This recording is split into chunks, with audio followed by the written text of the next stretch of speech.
Welcome to my YouTube channel Rohit के notes. आज हम सच्चा सबूत पार्ट का सेकेंड पार्ट पढ़ेंगे। फर्स्ट पार्ट हम लोगों ने ऑलरेडी पढ़ लिया है।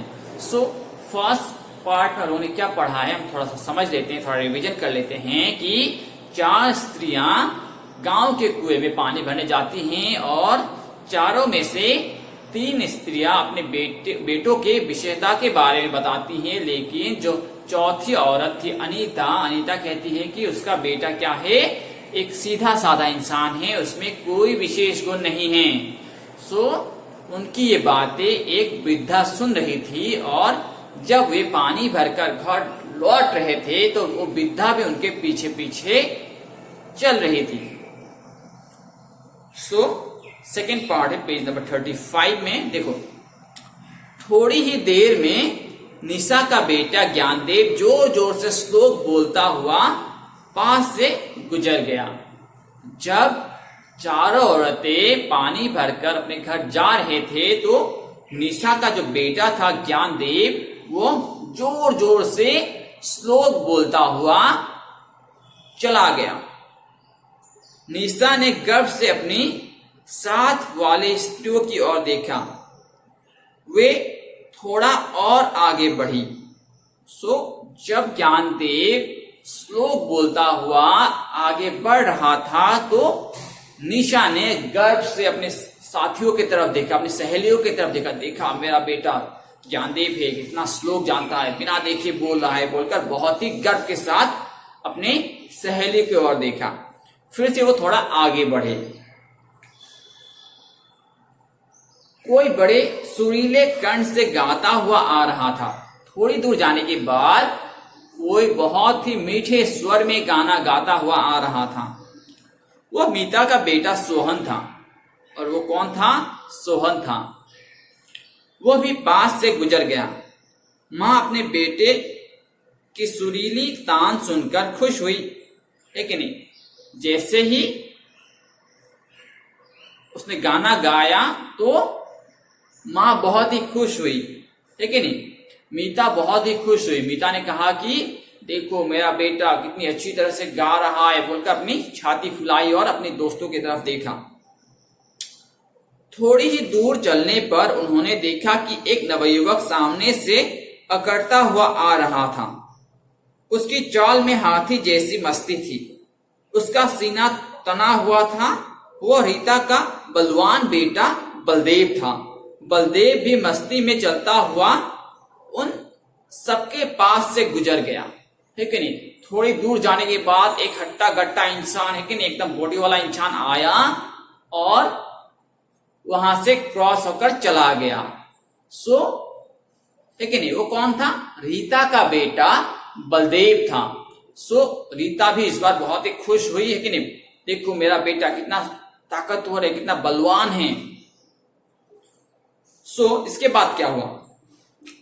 वे सब थोड़ी दूर और आगे बढ़ी, है कि नहीं? पहले कौन आया? पहले आया ज्ञानदेव, है कि नहीं? ज्ञानदेव के बाद मीता का बेटा सोहन आया। सोहन के आने के बाद, है कि नहीं, कौन आया? बलदेव आया। रीता का बेटा बलदेव आया। जब तीनों के बेटे उन्हें क्रॉस कर चले गए, इस बार उन्होंने एक नवयुवक को आते देखा। फिर से एक लड़का आ रहा है। उसने अनीता के सिर से पानी का घड़ा ले लिया और वह घड़ा अपने कंधे पर रखकर जल्दी जल्दी घर की तरफ चल दिया, है कि नहीं? थोड़ी देर बाद एक लड़का आया। उस लड़के ने क्या किया? पहले जो 3 लड़के थे, तीनों लड़के उन्हें क्रॉस कर चले गए थे, लेकिन चौथी बार जो लड़का आया उस लड़के ने क्या कहा, क्या किया? अनीता के पानी के घड़े को ले लिया और अपने कंधे पे रखा और घर की ओर चल दिया। वो अनीता का पुत्र पंकज था। और वो जिसने अनीता के हाथ से पानी का घड़ा ले लिया वो कौन था? अनीता का बेटा पंकज था। मीता ने अपने पीछे पीछे चली आ रही उस वृद्धा से पूछा, माँ जी, आपने हमारे बेटों के बारे में सुना और अब हमारे चारों बेटों को देख भी लिया, अब आप ही बताइए सबसे अच्छा बेटा किसका है। सो मीता ने उस वृद्धा से पूछा कि हम जब बातें कर रहे थे तो आपने हमारी बातें सुनी, ठीक है नहीं, अब आपने हमारे बेटों को भी देखी, ठीक है नहीं, अब आप बताइए कि हम चारों के जो बेटे हैं उनमें से सबसे श्रेष्ठ बेटा किसका है, सबसे अच्छा बेटा किसका है। उस वृद्धा ने उत्तर दिया, हाँ मैंने कुछ नवयुवकों को पास से गुजरते हुए देखा है, पर मैंने आपके बेटे नहीं देखे। सो वृद्धा ने कहा, हाँ मैंने आप लोगों की बात तो सुनी और मैंने कुछ लड़कों को इधर से जाते हुए भी देखा, लेकिन मैं अब आपके जो बेटे हैं बेटों को नहीं पहचानती, मैंने आपके बेटों को नहीं देखा है। मुझे तो एक ही बेटा दिखाई दिया, वो कंधे पर खड़ा लेकर आगे आगे जा रहा है, ठीक है नहीं, मुझे तो सिर्फ एक ही बेटा दिखाई दिया। और वो कौन था, जिसने मटका लिया और कंधे पे रखा और चल दिया, मुझे बस एक ही बेटा दिखाई पड़ा। मेरे विचार में वही सच्चा बेटा है, वही सपूत है, और मेरे विचार में क्या है, सच्चा बेटा, सर्वश्रेष्ठ बेटा, अच्छा बेटा, सच्चा सपूत बस वही है जिसने कंधे पर पानी का जो घड़ा था खड़ा रखकर ले गया। वृद्धा की बात सुनकर उन तीनों का चेहरा मुरझा सा गया। जब वृद्धा ने इस तरह से कहा तो जो तीनों औरतें थी, तीनों औरतों का चेहरा बिल्कुल मुरझा गया, वो तीनों बिल्कुल लज्जित हो गए, दुखी हो गए। वे तो अब तक यही समझ रहे थे कि उनका बेटा ही सबसे श्रेष्ठ है। उन तीनों स्त्रियों को लग रहा था कि उनका बेटा ही सबसे बेस्ट है, सबसे महान है।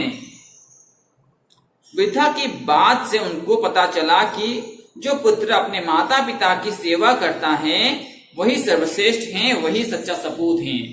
सो वृद्धा की बात सुनने के बाद उन तीनों स्त्रियों को एहसास हुआ कि सिर्फ अच्छा गाना गा लेने से, सिर्फ श्लोके याद कर लेने से, सिर्फ बलवान होने से सर्वश्रेष्ठ बेटा नहीं कहलाते। सर्वश्रेष्ठ बेटा कहलाने के लिए अपने माता पिता की सेवा करनी होती है। जो बेटा अपने माता पिता की सेवा करता है वही सच्चा सपूत होता है। यह बात उन तीन स्त्रियों को समझ आ गई थी।